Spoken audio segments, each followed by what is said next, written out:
Have you gone through Rule 33 of the procedural rules? Pure agent. No, permanent. Okay. Whom you have made the respondent? Respondent is the commissioner, assistant commissioner. Your appeal does not say so. It should be only commissioner, not joint. You have said it joint commissioner. It can't be joint commissioner. Whenever you make a respondent, it's only the commissioner. Maybe you have in your mind that you want to make another respondent or any other officer as a respondent. You have to move an application before the Honorable Tribunal requesting that I want to implement so and so as another respondent number 2 or respondent number 3. You have not deposited, you have not enclosed challan for miscellaneous application. So I do, I submitted, maybe it got misplaced. I do have that in my file. You should have enclosed it before filing an appeal. Yes, sir, I have. You should enclosed go it. through Maybe it. it got misplaced, but it is already paid, and I do have a copy of that. Secondly, you have not Good. mentioned any reason why you are filing the application for the additional evidence. That is itself the part of the application, ma'am. This is a part of the application. It is there. I think it's given this part 2. In this, everything is there. I have. This is not Part 2, सबको नहीं दिया आपने? Sir, all the copies was sent, sir. Maybe. Secondly, you see page number 3 of your application, miscellaneous application. Supporting affidavit.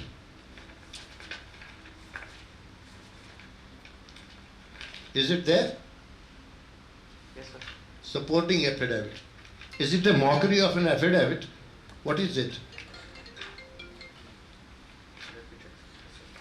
Rule 78 specifically mentions how an affidavit is to be drafted and enclosed with an appeal. 78 of procedural rules.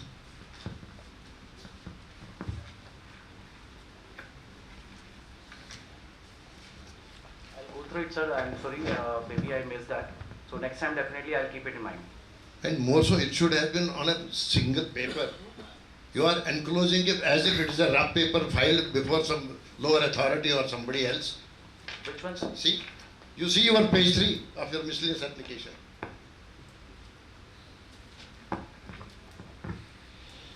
So I. And you have to be careful in future. I need to understand, sir, what is the mistake actually. Doesn't matter. Be careful. That's all. Mistake is that there is a proper format. Format, okay. Okay. So you have to use that format. Okay. You can't just do off your own. Okay. Okay. I missed, sir. I missed that. I'll keep it that mind. Lesson is whenever punch says something, never argue back. That- Okay?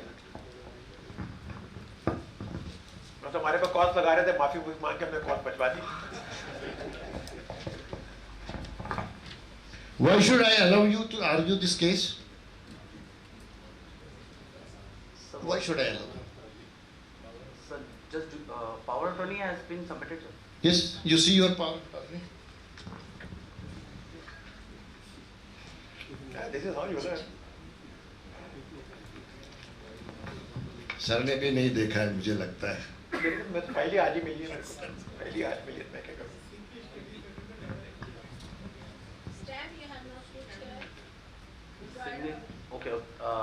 Authorized person with seal. The signature of the authorized person with seal is missing. Yes. What is it? So unless somebody authorizes you, how can you argue? And stamp part is also missing. Make a note of all this. Yes. Take care in future. Noted, sir. Well done. Thank you so much. And Okay, this can be proceed. cost you have to pay to DGST on this issue. Otherwise, I will object. We have not announced the judgment. These adverse observations are very well taken, but let's not try to suffer him just because of the technicalities and hear the case at least on merit. Yes. If my friend, Because the audience they have to know. Care is to be taken before filing of. And it's for the entire audience, these lessons, not for you alone. Thank Thank you so much, sir, for sharing. Actually ये firing मेरे को कर रहे हैं, आप मेरे को नहीं, आप नहीं मेरे को कर रहे हो कि मैंने नहीं देखी चीजें.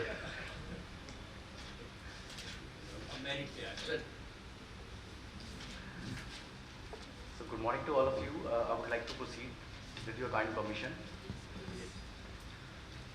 So the case in front of you, the question of law is, it's related to section 17 subsection 5 clause D. Whether a steel created a shed made by a steel assembled on a 6 feet cemented wall can be considered as immovable property. The fact of the case are, the appellant Ankit manufacturer registered under GST under the DVAT Act, Delhi GST Act, engaged in the manufacturing of hydraulic pump.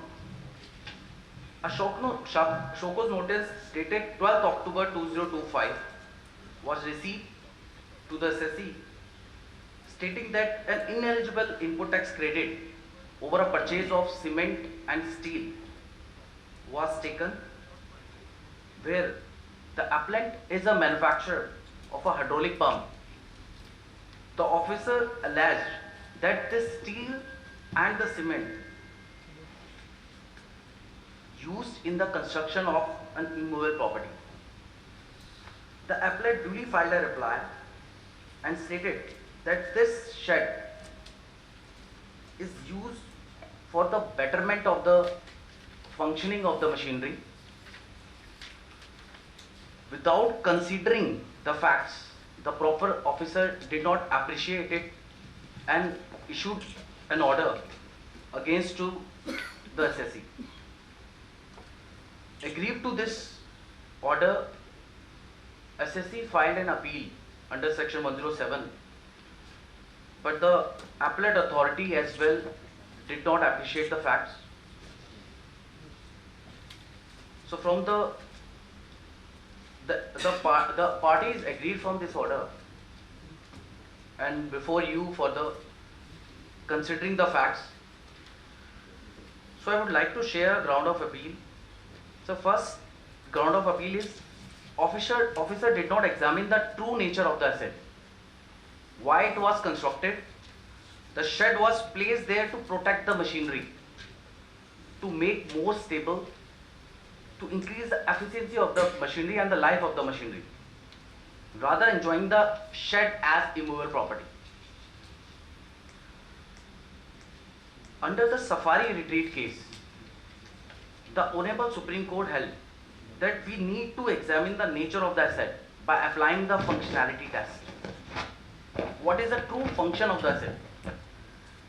In each case, on its own facts, we need to examine.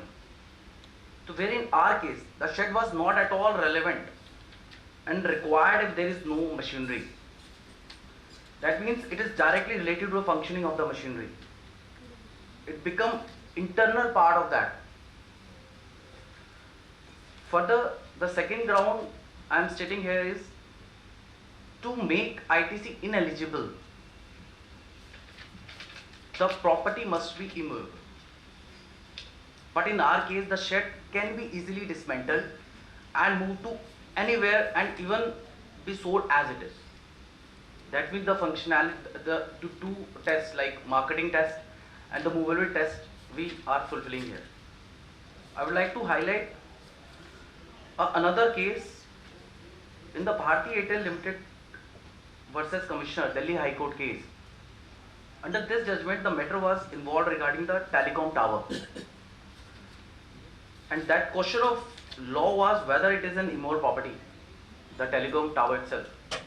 The court held that the telecom tower is fixed, yes, by creating a cemented structure, but fixed by using that can be dismantled and that can be moved anywhere, and that also can be sold as it is. So I believe my case facts are similar to this case law, and as per this ruling, which is binding to this court as well, I believe, so are similar to my facts, and my construction of this shed should be considered as a movable property. So I rest my case with your wisdom, sir. So further, I would like to highlight that kindly that the few evidences we have, we unable to submit before the appellate authority. So we submitted a miscellaneous application before you. Kindly consider the same as well. And my prayer is, sir, kindly consider this shed as a movable property. ITC must be allowed, and order should be quashed. Thank you so much.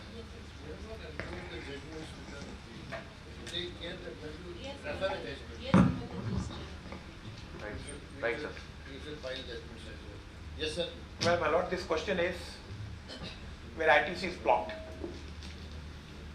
When we read section 16(1), it says a registered taxpayer can have ITC or blah blah blah, subject to rules that may be prescribed or as may be prescribed. Section 16 is not a self-contained code in GST mechanism. It is subject to section 17 or other provisions where ITC is restricted. 17(5) deals with such cases. There are two clauses that restrict input tax credit. My lord, I would like to read it. 17(5)(c) and D. Notwithstanding the judgment my friend has quoted, we still have to appreciate the law.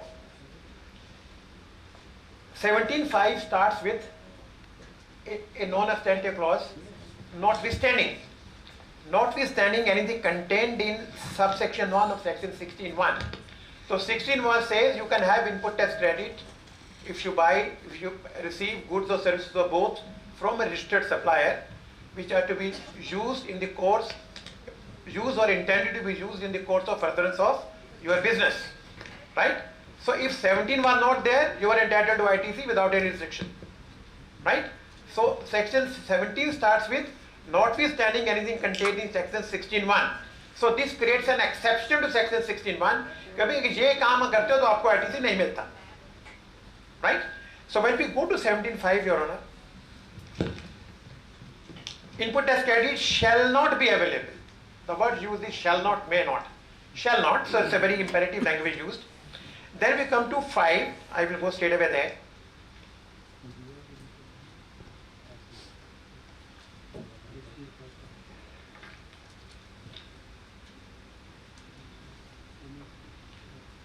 C and D. Works contract service when supplied for construction of an immovable other than plant and machinery. That is the exception they create here, except where it is an input service for further supply of works contract. So they say if you construct an immovable property, which is the only definition of works contract in section 2 within bracket 119. You must note and read this definition if you want to appreciate this provision better. Immovable property other than plant and machinery. Now when you read this word immovable, and within bracket they create an exception, plant and machinery. So they don't care whether it's plant and machinery movable or immovable, as long as you can categorize this as plant and machinery,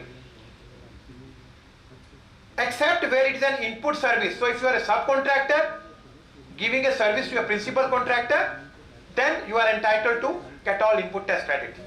But the employer will not get input tax credit. When you buy whatever you buy to construct that, you can get. Then come D, goods or services. Now C was referring to only works contract. D has bifurcated all this into different categories. It says goods or services or both received by taxable person, not registered person, taxable person, right? It has a huge implication in law. 16(4) is applicable to registered taxpayers, the limitation. But once you come here being a taxable person, so even if you give me a Shokan notice 3 years, if I have a tax on my assets, I will claim input tax credit. I'll fight it out. Because 16(4) I'm out of it. That deals with only registered taxpayers. I think you will know, appreciate better. So goods or services or both received by a taxable person for construction of an immovable property other than plant and machinery. It was earlier plant or machinery. Now they have amended after safari retreat to be plant and machinery on his own account. So he is building his shed on his own account, right? On his own account, including when such goods or services or both are used in the course of furtherance of business. See, if he is buying cement, steel, engaging labor to create this 6 feet cemented wall and a shed on this, right? This is also, he may be making it, using it for making taxable supplies. Even then there is a bar. Okay, input tax credit cannot be given to you. Now there is an explanation. This explanation created a lot of problem in Safari and Bharati retreat. For the purposes of clause C and D, the expression construction includes reconstruction, renovation, additions or alterations or repairs to the extent of capitalization to the said property. Expression 2 for subclause D, which we are referring, it is hereby clarified that notwithstanding anything to the contrary contained in any judgment, decree or order of any court, tribunal or other authority or reference to plant and machinery shall be construed and shall always be deemed to have been construed as reference to plant and machinery. This was the retrospective amendment after Safari retreat.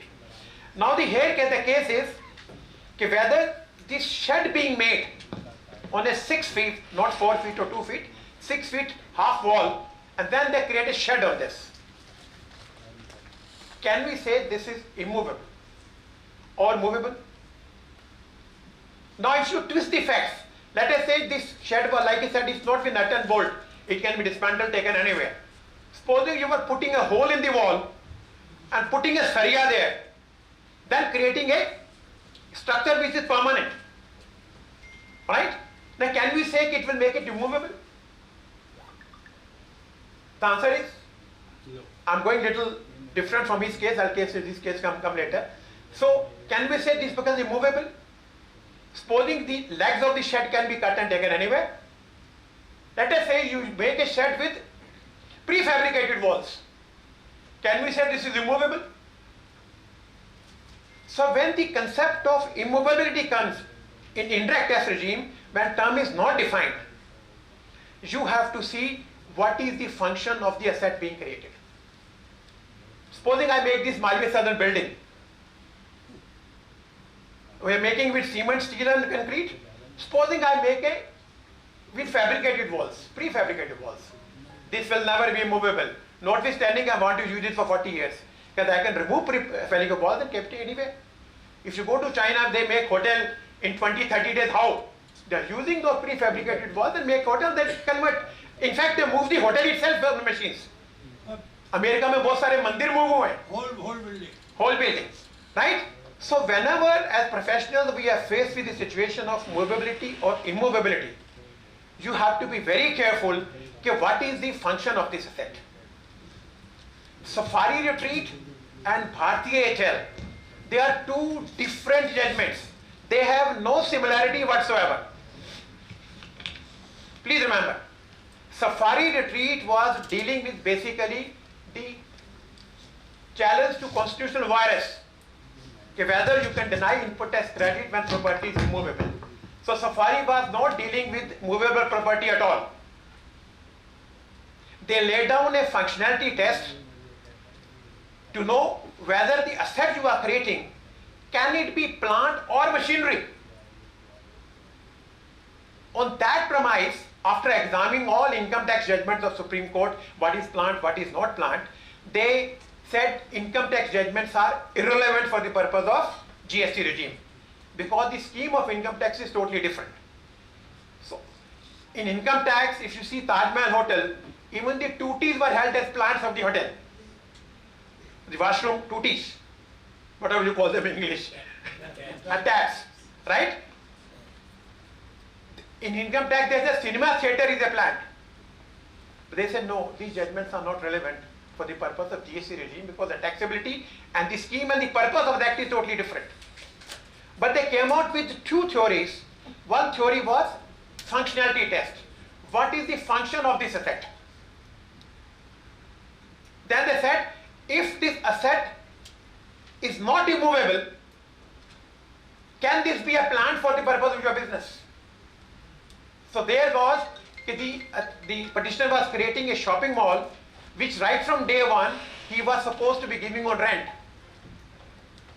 He says once he is willing to pay rent, he is paying him taxable supply, why should you not give him input tax credit? That was the challenge in Safari Retreat. But after judgment came and most of us thought that the input tax credit has been given. But Supreme Court did not decide this issue at all. They gave guidelines, they remanded the matter. But here came Parliament, they retrospectively amended the definition, and instead of plant or machinery, they had plant and machinery. Right? Lot of research has been done, hundreds of articles have been written by very learned lawyers. Most of us think this retrospective amendment makes no difference. These two tests still remain, functionality test and whether it's a plant or not. But the question is, if pursuant to a judgment, the judgment has been nullified by Parliament, can we say any test can remain? That is the function of Article 141. Supreme Court declared a law, Parliament said no, we don't agree. Your judgment is not good, we will lose lakhs of crores of rupees. That is why this amendment has been challenged in various high courts, including Supreme Court, whether this retrospective amendment could be done. When this case came in Bharti Airtel, which my friend is referring, and rightly so, there was an earlier case in excise in the same case by Bombay High Court. There also they held on similar lines. Now, before Delhi High Court a point was taken, they said the telecom towers are in exception category, we will not deal with this at all. But High Court said we are not dealing with this.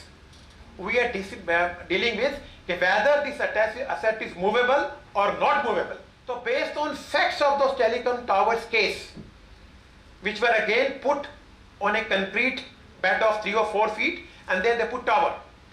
They demonstrated, which my friend has failed to demonstrate here, they demonstrated that we nut bolt, we can open it, take it anywhere we want. It's a question of 2-3 hours job. And they could show in the court that these are assets which can be displaced only when we unscrew the nut and bolts. Bharti Airtel did not refer Safari at all. For the simple reason, Safari was not to be referred here at all. But the concept was is movable or immovable. Therefore, in Bharti Airtel case, Safari Retreat was not discussed. So like my friend's case, he said there's a 6 feet wall, on this I have created a shed of whatever height. Now which he's argued this point, rightly so, you are not creating this shed for the taking benefit of this shed. You are creating this shed so that your machinery which is placed below the shed can work efficiently. If you go back, remember जब computer आए थे, sir ये AC room में रखना है, पता नहीं क्यों रखना था, हमें पता नहीं था, हम सब ने AC लगवाए थे, हाँ वो टेम्परेचर जो भी बोलते थे. Now supposing the same case was there today, could we say AC is not a part of plant and machinery? Without AC you cannot run computers. Let us say telecom tower uses lakhs of liters for diesel to create the power to transmit connections. It was held that diesel can be purchased against C forms for telecom towers. It was allowed for the simple reason that this is a test of functionality. Right? Now what my friend has argued, 80% rightly argued, but he has failed to demonstrate how was the shed, what were the photos, what are the contract he has filed. It has some clauses like this. You should have referred to contract in detail. He has enclosed the photo. I know. आपने तो revenue का argument कम दिया और appellate का ज्यादा दे दी. तो sir हमने case पैसे तो नहीं मिल रहे मेरे को. ये तो मेरे क्लाइंट तो नहीं है सर जी, बैठे हैं मेरे क्लाइंट ही हैं. They should go back thinking, now they know the difference between Safari and Retreat. Now my friend has enclosed photos. What is the shed about? But again, he should have enclosed further document. What is the machinery there? the shed help improve its function? You get my point? कि जी बरसात है खराब होएगा, मौसम है खराब हो जाएगा, तो there should have been much more technical literature with this also. Getting a remand, this is okay, but when you go back नीचे, अगर वो अफसर काबिल है, ये दिनेश यादव को होगा तो ये तो गूगल करके सब कुछ निकाल लेगा क्या क्या चाहिए वहां पर, नहीं ऐसी बात नहीं. I had done with a case with him, sorry to go. It was on warranty charges of 3 biggest car distributors of NCR. तब इनसे मेरी दोस्ती नहीं थी. He grilled me. ये नोटिस वो नोटिस पता नहीं. We replied. हम तो पहले डरते थे इनके पास. अकरम की मोहम्मद अकबर की जजमेंट अभी नई आई थी, which in my view was not applicable to our case. But he gave relief, passed a 75-page assessment order on warranty issue. Because the amount were huge. मतलब इतने सारे तो डॉक्यूमेंट दिए थे, कंपनी ने क्या किया, आपने क्या किया, कोरस्पोंडेंस क्या हुआ, ये बकवास सारा कुछ ताकि रेफर ही नहीं हो. So this is where Ankit's case is कि if my shed with walls is held to be movable, should I not be given input tax credit? So since the Bharatiya Airtel judgment of Delhi High Court, there is no contrary judgment of any other High Court or Supreme Court, so revenue should fairly concede in the hands of tribunal. Whatever they do, will act.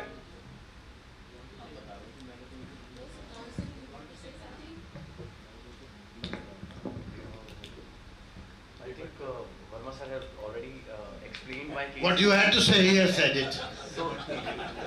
So I would like to submit yes that I stated that my shed was definitely just created to well functioning of my machinery. You said so. Yes. So that's all what I wanted to say, and that yes, the 6 feet wall was definitely important because my machine size is very huge. Yes. So that's why maybe I did not. It is mention difficult. earlier. You should have. Yes, this is a new point. This you should have said earlier. ये photograph आपको दिखानी चाहिए थी. Should have displayed. Okay. You have given just this one photograph. Even otherwise, the explanation to section 17.5 very clearly says that for the purpose of this chapter and chapter 6, expression plant and machinery means apparatus, equipment, machinery fixed to earth by foundation or structural support which are used for making outward supply. So this shed what we find is used for making outward supply. To that extent, I think we should rather allow rather than We will not remand it. Your appeal, we accept your appeal. Your appeal. That ITC should be allowed.